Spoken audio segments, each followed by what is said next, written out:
Je voudrais revenir d'un mot sur les foulées villeneuvoises qui ont eu lieu dimanche dernier. Ça a été un gros moment sur la ville. Nous avons eu un temps magnifique et donc la mobilisation des 81 bénévoles a permis de sécuriser les carrefours, permettre à tout le monde de pouvoir courir. Et même là cette année on a vu une nouvelle discipline, la marche rapide, où d'ailleurs une dizaine de participants se sont essayés à l'exercice.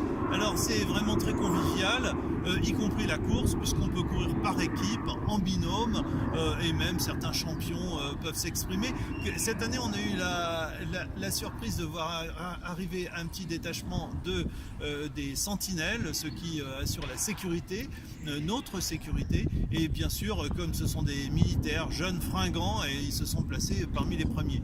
Mais c'est un grand plaisir de pouvoir dire que les premiers des premiers sont les employés communaux, puisque nous avons la chance chez les dames d'avoir Madame Héry Verret, qui est personnel communal dans les services de la petite enfance, qui est arrivée première, et bien sûr l'indétrônable champion local qui est aussi employé communal dans le service des sports, bien sûr, puisque c'est un sportif de haut niveau que la ville soutient à travers cet emploi. Et bien sûr c'est Naboulsi Boumaza qui est un véritable champion et qui bien sûr a survolé la course. Donc cette année nous avions plus d'une cinquantaine de participants en plus. Souhaitons que l'an prochain nous soyons encore plus nombreux. Vous le savez, le lycée Georges Brassens est resté pendant des années et des années dans un bien triste état, amianté, etc., sans programme de rénovation. Et donc lorsque nous sommes arrivés à la région Île-de-France, il convenait bien sûr de traiter en priorité ce lycée. C'était la raison pour laquelle je me suis investi sur ces élections régionales pour qu'on puisse réhabiliter, surtout rénover et même reconstruire ce lycée Georges Brassens. Donc pour ce faire, et pendant la phase travaux, le lycée a été transplanté sur un terrain à côté dans des modulaires, c'est le lycée provisoire. Ce lycée provisoire, à hauteur de 12 millions d'euros, donc c'est un investissement déjà très très important. Le lycée définitif, lui, sera à hauteur de 60 millions d'euros.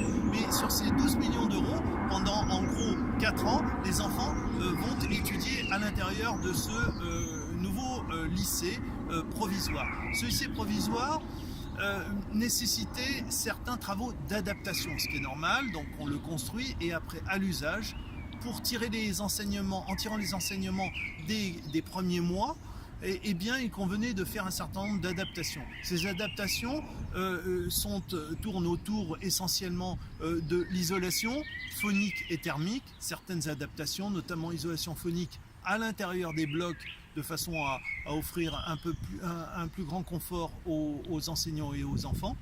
Et puis aussi rajouter un préau qui était franchement nécessaire, plus quelques petites adaptations mineures, des histoires de programmation de chauffage, etc. Donc tout ceci à hauteur de 300 000 euros. Et pas plus tard que mardi, au Conseil régional d'Île-de-France, nous avons voté une enveloppe de 300 000 euros complémentaires pour le confort de nos enfants. Et puis c'est bien mérité parce que notre lycée Georges Brassens arrive au 5e rang des lycées publics et au 9e rang classement total pour l'intégralité des lycées. Donc c'est justice que de leur offrir les meilleures situations d'études possibles dans le contexte particulier que nous connaissons. Un mot de l'éclairage public. L'éclairage public est un gros chantier que nous menons avec les services techniques en ce moment et le prestataire qui travaille pour nous, une entreprise. Nous travaillons d'ailleurs au passage 24 heures sur 24 pour rétablir, remettre en fonction cet éclairage. L'éclairage est vieillissant. Nous avons 60 km de voirie et donc un éclairage pour partie encore importante aérienne et donc il faut passer à l'enfouissement et aussi introduire les nouvelles technologies, c'est-à-dire les LED. La technologie du LED nous permet d'avoir davantage de sécurité de façon à garantir cet éclairage et aussi réaliser des économies. Et donc au fur et à mesure des chantiers, nous pratiquons l'enfouissement. c'est ce qui va dans l'avenir être pratiqué sur Calmette, Myosotis, Leclerc, qui sont nos travaux programmés. Ça a déjà été réalisé en ce moment même, par exemple. Nous le réalisons sur sentier du Chalois, où on a mis une dizaine de spots LED. Et donc progressivement, nous rénovons, nous changeons. C'est ce qui a été pratiqué également dans le tunnel qui va sur le secteur du Nouvelet. Et donc petit à petit et par tranche, parce que c'est très onéreux, mais nous réalisons de manière programmée l'amélioration du réseau électrique. Les élections européennes approchent, elles auront lieu le 26 mai sur les bureaux de vote habituels sur la ville.